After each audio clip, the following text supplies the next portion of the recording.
Obviously, this changes everything in Dynasty Fantasy Football from a lot of standpoints. First of all, the last time you had 3 wide receivers produce in the top 30 in fantasy football over the course of a year, it's been done like legitimately in 2021 and 2022. It was Chase, Higgins, and Boyd.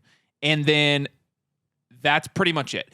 So in 2018, Kupp, Woods, and Cooks were all 20 in points per game, top 20 points per game, but Kupp tore his ACL that year. Right. It happened in 2013 with Demaryius Thomas, Decker, and Welker. So obviously this means that for the Texans, somebody's going to be the odd man out here. And so let's start with the man himself in Stefon Diggs. Stefon Diggs was the wide receiver 9 in fantasy football last year in PPR leagues, but obviously had a disappointing end of the season. Over the last 8 games of the season last year, he averaged 9.8 points per game. Jeez. It was not good. So you have that. You have Stefon Diggs turning 30 years old. You've seen in dynasty drafts, he's been going 5th, 6th round now. So obviously you've already seen that big value drop from last year, and now he's going to the Texans. And I think there are going to be some mixed reactions to this. But go ahead, first of all. Go ahead. Well, I already called you before this video, but I told you. I told everyone. I tried, at least. And how do you win Dynasty Fantasy Football? By getting more value than your opponent, by getting more value than everyone in your league, and turning that value into points. And you do that by making moves. You do that by making trades. And one of the biggest trades that I was advocating for this offseason was moving off of Nico Collins, maybe down tiering to Tank Dell, or just get a safer situation. And what came true? The Texans ended up trading for a wide receiver. I said they'd either trade for one or they'd draft one. They ended up trading for Stefon Diggs. Now, with that being said, after me taking my victory lap, because I'm trying to milk this and really enjoy it, because I know I'm going to get verbally abused for JJ McCarthy. But with Nico Collins, I absolutely see a world. Number one, I don't think it is a 100% guarantee that Stefon Diggs is the wide receiver 1 for the Houston Texans next year. In fact, I would put my money on the field before I put my money on Stefon Diggs. I am potentially there. This has happened very quickly, and we're like 30 minutes, an hour removed from the news. Yeah. So I'm not like officially there yet. I'm thinking about it though. Okay. I think there is a world very, very soon where Nico Collins becomes potentially the best value on the Houston Texans offense, because I think, and I believe that a lot of people will think this as well. Tank Dell takes less of a knock from this Diggs move than Nico Collins does from a value perspective. I think Tank Dell might fall less than Nico Collins because Tank Dell was already a better value. So like Tank Dell, I'm doing a startup draft now. I made a pick after the news, and I got Tank Dell at the 6.2, and I think that's pretty good value for Tank Dell. Mm-hmm. And I think you were already right. Since Tank Dell was the better value and Nico Collins was the riser there, Nico Collins has a lot further to fall, so naturally he's probably going to be the one that falls here. Now, that being said, I think Nico and Diggs are more similar players than Diggs and Tank Dell are. Well, so from a scheme standpoint, like, I'm a little bit less worried about Tank in terms of I think he can still come back, be that big play threat, and still produce at a high level from fit. Now, obviously the targets are going to be a concern. And again, you're talking about all 3 of these guys right now. You also have to talk about Dalton Schultz, who just got a 3-year deal. And Joe Mixon. Okay, so yes, a lot to dive into there, but somebody's going to be the odd man out here. Yes. So we essentially right now... Well, we know what Schultz is. Schultz isn't going to be anything crazy, in my opinion. He's not, but now, he still gets enough targets to be respectable. I see the vision with the Texans offense. We just mentioned those 3 offenses over the last decade that have produced, that have helped multiple receivers produce in the same offense. That's obviously what they're looking for. It's just who's going to be 1, who's going to be 2, who's going to be 3. Because in each of those offenses, there wasn't a true alpha. It was very much like a 1 of 3. And that is something where the debate is going to be, is Nico Collins going to be that 1 of 3? Is Stefon Diggs going to be the 2 of 3? Is it going to be the other way? Because I think Tank will be productive as the 3rd, because he's not going to be the hyper-productive target hog. The nice thing about Nico Collins, and why I think he could potentially become a value. I love how this is flipped over like an hour for me. But Nico Collins last year was a wide receiver 1 with 109 targets. Okay, so he does not necessarily require... To me, that's why I think Nico could end up being the odd man out here. Like where Because- he's the odd man out as in remember, he doesn't produce. Our debate of the offseason was when they're both healthy, is Nico the wide receiver one or is Tank the wide receiver one? Right. So right. But I'm talking about the price. I'm not even know. arguing that Nico Collins will end up being functioning as the sure, alpha but wide even receiver. if Nico there. drops a I've round never and a half, believed do that. you want to draft Nico there? I think he falls further than a round and a half. Well, then he ends up. I think he falls. I mean, what's his price right now? But we Fourth are round? now in a world where he could end up being a good value and still tank. But not pun not intended. But he could still tank because if Tank Dell comes back and Yes. gets more targets than Nico, then Nico's. Yeah. I mean, that's not good for him. Right. So, do you think there is a world where Nico Collins sniffs the 7th round in startups? Because I think it's dang near possible. We're going to see. If he does get to that point, we got to be talking about Because him if that's just the case, even taking a shot, because you're still taking a 50-50 shot that him and Tank you're Dell, also like- taking a shot on a guy who there is no guarantee that he re-signs with the Texans next year. He's going into the 4th year of his rookie deal. True. And he is a solid wide receiver given a good situation, obviously. So here's the other possibility here. What if Stefon Diggs sucks? Yes. That is why I'm not completely sold on Stefon Diggs being the automatic, by default, wide receiver one there. This does not boost Stefon Diggs' stock for me. Like, I would have rather him been with Josh Allen. I agree. I think CJ Stroud is the better quarterback for receivers right now. I just do. Yep.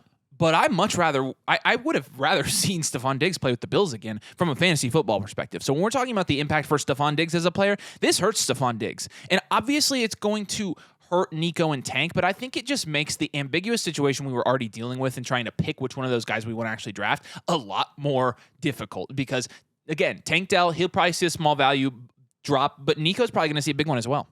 And so we're back to square one with, like, which one of these two receivers is going to actually earn the targets? But now, instead of both of them being able to produce like they did last year at times, somebody here of Diggs, Nico, and Tank Dell, unless CJ Stroud does what has rarely been done in the last 10 years, which is possible. CJ Stroud could throw for 5,000 yards this year pretty easily. Yeah. He has by far the best weapons group in the league. And you're looking at now, if you drafted CJ Stroud, quarterback He's 3. the bona fide, solidified QB3. I'd take him over Hurts. Easy. I mean, yes, I would too. So you're good. Stroud is the clear winner here. We don't know. I think it's going to take some more analytics, but if we're looking at recent trends, obviously Stefon Diggs would be a favorite to be the odd man out because of his, last 8 games. Tank Dell would be the next favorite in my opinion because he's coming off an injury, and obviously he's already 24 years old, but he had an amazing start to his career. So I just can't say that I know, but I do know this. Similar last year when we were trying to bet whether it was going to be Drake London or Kyle Pitts that would take the hit because we knew they both couldn't produce like we were drafting them. Yeah. We are going to have to make that bet again. Yes. And I can tell you right now, my gut instinct is I'm not betting against Tank Dell. And that, to me, leaves Nico or Stefon Diggs as the one who's going to take the biggest hit from this move. And that's kind of where my gut is at the moment. That could change. I could do more research over the next 3 days and change my mind. That could change because we learn more about, but they gave up a 2nd-round pick for him. So it's not like they got him for free. So when you're talking about the team investment, it's pretty good. So that also it funnels me to Nico. Nico's a guy that I've been defending. I have been defending him, but at the same time, you can't deny that somebody here is going to be the odd man out. Especially when they've made it clear that they want to have a legitimate run game this year too. Like, don't write Mixon off. This obviously, this doesn't really change my opinion of Mixon's price because he's going to be what he's going to be. We already knew kind of what he was going into Houston's offense, and that was that he's not going to be the focal point, obviously, because they're going to be a primarily passing offense. But once we get into the red zone and once we get to short goal line opportunities, that takes away a lot of points from the wide receivers too. So Mixon's going to be a big reason why we're potentially most likely making this case that one of these 3 receivers is going to be the odd man out. So what do you do with these guys is what you want to know. With Stefon Diggs, it's wait and see. If Stefon Diggs sees a good value bump here, I would sell Stefon Diggs. Yeah. If he doesn't, I'd probably hold. Because you got to keep. I think the main thing here is keep your head above the waves. Like the waves are crashing over our faces. Yeah. With Nico, he's a hold. Nico's a hold. Wait to potentially buy. Tank Dell's also a hold, probably. He's a borderline buy for me still. Yeah, I love it. And then Schultz, nobody's going to be reacting because people are just going to forget about him and all this. So obviously, He is what he is. Like if you have Schultz as your tight end one, you're probably looking to upgrade anyways, or bring somebody else in. Yeah, he's like the definition of those miscellaneous targets almost. Correct. Like he's just going to get those default like remaining 15 to 20%. All right, so that's the Texans. Let's switch over and talk about the Bills now, because the Bills now they're number Talk one. about another buy that paid off, man. Dalton Kincaid. So we were saying buy Dalton Kincaid because if you looked at Dalton Kincaid's last stretch of the season into the playoffs, he was very productive, and in fact, he was part of what was cutting into Stefon Diggs' production there in the last 8 games. Mm-hmm. So now you have Stefon Diggs leaving Buffalo, and Dalton Kincaid is the number one weapon in that offense right now. I know. And that's obviously not going to last, because if it was even a little bit of a secret before, it's not a secret anymore. Is it fair to say the Buffalo Bills are going to draft a wide receiver in the first round? I think it's fair I think it's slightly fair. So do you think it's bold to say that they may trade up? I don't think that's bold at all. I was thinking about that. They just got a 25-second. I'm not sure they're going to get the wide receiver they need in this offense wherever they're picking. 28? 28. Oh, okay. So I was close. Dang it. So I'm back on top now. There we go. I told Everything's right again. But picking at 28, I don't think they're going to get the guy. Like, we're talking about, there have been 6-7 wide receivers mocked in the first round. Like, I mean, what are they going to draft? Lad McConkey there? Like, Lad McConkey's not a wide receiver one. No, but I'd assume Adonai Mitchell's available there. If they want to get Brian Thomas, they probably have to trade up 10 spots. If Adonai Mitchell, yeah, they would have to trade. He's not, Brian Thomas is not falling past 18. If Adonai Mitchell went to the Bills, I don't even want to know the reaction in Dynasty Rookie Drafts, man. No, I don't. That would be nuts. I mean, he would be so overdrafted. I probably wouldn't touch him there. Mm-hmm. Anyways, Kincaid, is the number one weapon. Maybe they go younger and they just go make a pull for Ayuk.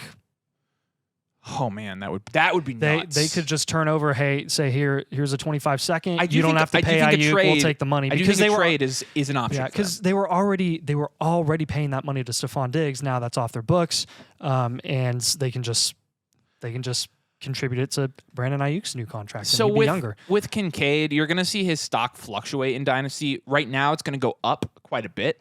But you're going to see it might find its level a little bit find its level when they draft a wide receiver. Exactly. So if you didn't buy Dalton Kincaid, it's probably a little bit too late now.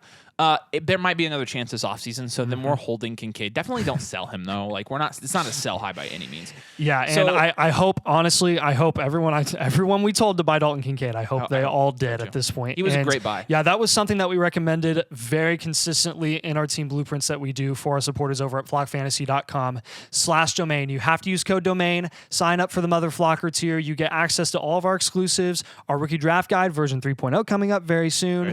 All of our exclusive videos, articles, our Discord, and you get a team blueprint if you submit your roster, if you sign up for the Mother Flocker tier using code domain. And Kincaid, man, I can't tell you how many times. I know. He's been on those blueprints so much. Yeah. And honestly, I spent a lot of today answering questions from our Discord guys. So get over there. Yeah, you need a team blueprint now more than blown ever. up. I haven't gotten to it yet. But Khlalil Shakir, there are going to be. I can already see it. I can already see it's going to happen. It already has happened. It happened in our own staff chat. Yeah. Khlalil Shakir is going to go up in value by default, and I'm going to sell. So I wrote Shakir, and then I wrote, "You sure about that?" Because that's what's going through my head. I'm sure about selling him. I'm sure about that. You sure about that? Because I mean, Khlalil Shakir over the last 8 games when Diggs was actually bad, he had 2 finishes in the top 24, only 1 in the top 12, and it was the week he had, I think, 20 points, and he had a touchdown with that. But his target maximum this year, even with Diggs and and Davis wasn't very good this year. Dalton Kincaid was only relevant for really like half of the year. He only had a maximum of 6 targets in a game this year.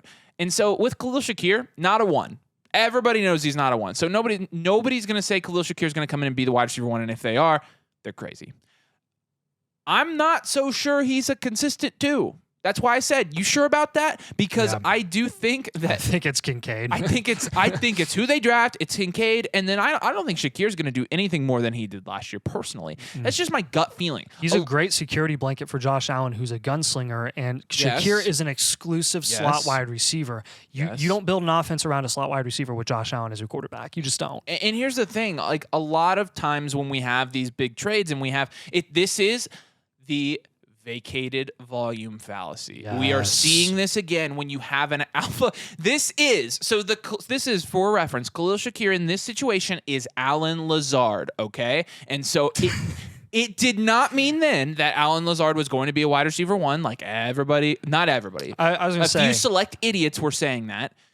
That situation was a little bit different though, because I don't think anyone I don't remember people predicting he'd be a wide receiver 1. I remember people predicting he'd be a wide receiver 2, which I was in that boat, and he got dang close because he was the top option. I was there. thinking of the particular idiots we were. I